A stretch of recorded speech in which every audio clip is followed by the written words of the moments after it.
So, okay. It's going to be a short little to-do about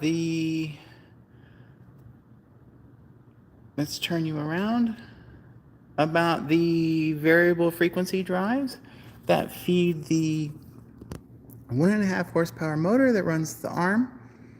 So, remember the arm goes here. That's like that giant thing from back there. It has a 60 tooth, so 60 to 15 is a 1 to 4. This is 72 to 1.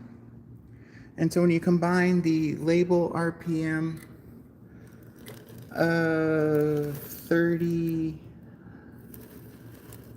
was it? Not 30, 1725, with all that, you end up with the arm turns at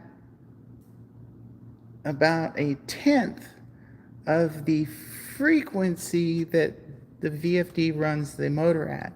So if you didn't have a VFD and you just threw 208 at it, it'd be 60 hertz and you'd get roughly 6 RPM. So we run our VFD down to 40 hertz to get 4 RPM. So the setup is that I had kind of a generic-y way to do these boxes, and I didn't standardize the design good enough. Like I should have done these on a particular pattern for the mounts. I didn't. I didn't standardize the connectors for the fittings to the housings. So the boxes I intended, if you had DIN plugs, you could just swap out the whole box, and then the insides of the boxes are the same. So there's another one over here. Same setup, same controls, same power feed, same wires to the motor. So these are, I forget how many conductors. I think there's 6 or 7 plus ground, and they're from Wire and Cable Your Way. And they're good enough to handle 5 amps. These motors never get over 3. And so you see my very not standard non-compliant fixtures between the two positions. So that part sucks a little. Anyway, so the power feed is the same on all of them. So I had this little gizmo up on the tower over here. So I just 3D printed that little bracket thing, and then I bolted this to that. These are just little distribution blocks I got off of probably Wish or something. I don't know. But you know, they're good little DIN rail distribution blocks. You know, 3mm, 2.5mm lugs. And then I also brought out a return or a neutral. So if you take any of the phases to the return, that's 115 volts. And so going to the power feed to the wall, way over there, that gets you your 115, and there's a breaker on it. So that way you know what's up. So yeah, that's the kind of layout here. So in case we run into issues, putting all this back together, see, this is the power. The motor line, these wires are labeled in really tiny print. So they do say like numeral 1-ONE. Oh wow, maybe you could see it. That's pretty crazy. So they go 1, 2, 3, 4, 5, maybe 6 and 7, then the ground. So I labeled them in here on the VFD.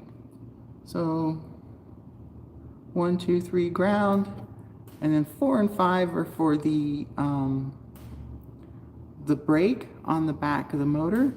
So it was internally wired, but these Automation Direct VFDs could not handle running the brake. So I unwired the internal connection from the back and then brought it through to in here. And in here I've got my generic thing of having a terminal strip where we don't use wire lug nuts or wire nuts anywhere.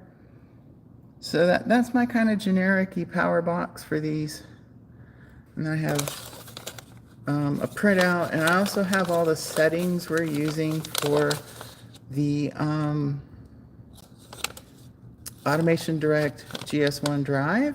And so anything that's changed from the defaults, I put into this chart. And then here's a list of all the parts that I got from Automation Direct and other people's. So that's pretty cool. That's nice. All right, so that's in there. And then I did a a visual schematic with everything labeled too.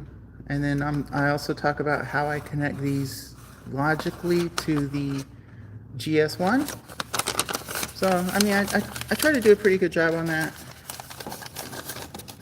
I wanted to make it to where these boxes could be simple and reliably changed out. So thanks for watching. Hope you enjoyed it, and hope you learned something. If you have any questions, you're welcome to comment and subscribe, whatever, below, and I'll get to your questions. Automation Direct is really amazing. This drive is like maybe $200, maybe less. The terminal, what do they call those? I guess they're just terminal rail, den rail terminal blocks. Those are pretty cheap. And then the contactors are super cheap. This whole rig is like so cheap. So I was just really pleased when I found that combination. I could put it together. I think I got the box and its grid from the Jungle website. Anyhow, thanks so much. Love you all. Bye.